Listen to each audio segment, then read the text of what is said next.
కారణం ఏంటంటే దీని వెనక ఒక తండ్రి హృదయం, తండ్రి తల్లి హృదయం, తల్లడిల్లే హృదయం ఉంది. మిత్రుని కొడుకు యాక్సిడెంట్లో చనిపోతాడు. యాక్సిడెంట్లో తలకి దెబ్బలు తగిలి చనిపోతాడు. అతని పేరు సల్మాన్. ఈరోజు అతని బర్త్డే. పెద్ద కొడుకు. ఆ తండ్రి హృదయం ఎంత తల్లడిల్లుతుందో అర్థం చేసుకోండి. ఇక్కడ ఒక పాయింట్ ఏంటంటే, నాలా ఆ తండ్రి బాధ. ఇతను జన్మాత అంటే అతను ఎన్ని రోజులు బ్రతుకుతాడో, ఎన్ని రోజులు బ్రతుకుంటాడో భూమి మీద, అన్ని రోజులు కూడా కొడుకు జ్ఞాపకాలు గుర్తు తెచ్చుకొని ఎవరు ఏడవటం తప్ప చేసేది ఏం లేదు. తీసుకురాలే కదా, తిరిగి తీసుకొచ్చుకోలేము కదా. అతను పరమపదించిండు. అతను చనిపోయిన తర్వాత అతన్ని చూసుకొని అతని జ్ఞాపకాలు నెమరేసుకొని బ్రతకటం తప్ప అతన్ని అయితే తీసుకురాలేము కదా. 19-20 సంవత్సరాలు కళ్ళ ముందు పెరిగి చిన్నప్పటి నుంచి బుజ్జగించి లాలించి భుజాల మీద ఎత్తుకొని తిరిగినటువంటి కొడుకు, చేతికి అందినటువంటి కొడుకు ఒక్కసారి అదృశ్యమైపోయిందంటే ఆ తల్లిదండ్రుల మనోవేదన ఎంత ఉండదో అర్థం చేసుకోవాలి ఫస్ట్. ఇక్కడ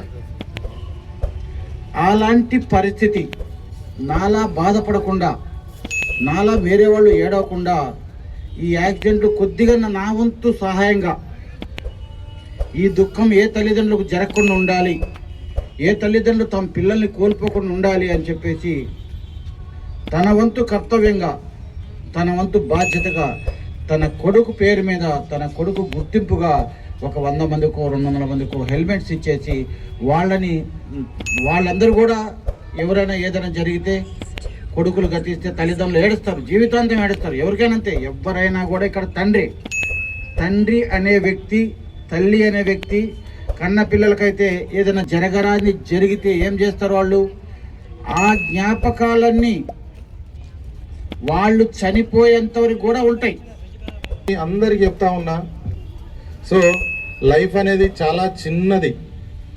మనం అనుకుంటాం 100 years అనేది అనుకుంటాం, కానీ మన క్షణము నెక్స్ట్ మినిట్ కూడా మనం ఉంటామా లేదా అనేది మన చేతిలో లేదు. ఎవరు అంటే దానికి మరణానికి అతీతులు. మనకి ముఖ్య అతిథిగా వచ్చేసిన మా గౌరవనీయులైన డిఎస్పీ సార్కు, మరియు 1 సిఐ గారికి, ట్రాఫిక్ ఎస్ఐ ప్రవీణ్కు, మరియు విచ్చేసిన పాత్రికేయ మిత్రులకు, ప్రజలందరికీ కూడా పేరు పేరున ధన్యవాదాలు. నిజంగా ఈరోజు ఈ కార్యక్రమానికి ఎవరైతే ఆజ్యం పోషిలో అంటే ముందు పడ్డరో నిజంగా వారికి, మరియు ట్రాఫిక్ ఎస్ఐకి ఇంత మంచి కార్యక్రమం చేపట్టడం అనేది చాలా గర్వించదగ్గ విషయం. ఎందుకంటే ప్రతి ఒక్కరం మేమందరం పోలీసుని చూస్తేనే అరే మళ్ళీ పోలీసులు రోడ్డు మీద వచ్చినట్టు 1 సిఐ చెప్పినట్టు మమ్మల్ని చూస్తేనే భయపడి, లేకపోతే మమ్మల్ని ఒక హరాస్మెంట్గా ఫీల్ అయ్యి మీరందరూ ఇబ్బంది పడతారు. కరెక్టే, కానీ దానివల్ల మీకు మేము మేలు చేసి సార్ ప్లీజ్ అందరూ దయచేసి సార్ కూర్చోండి.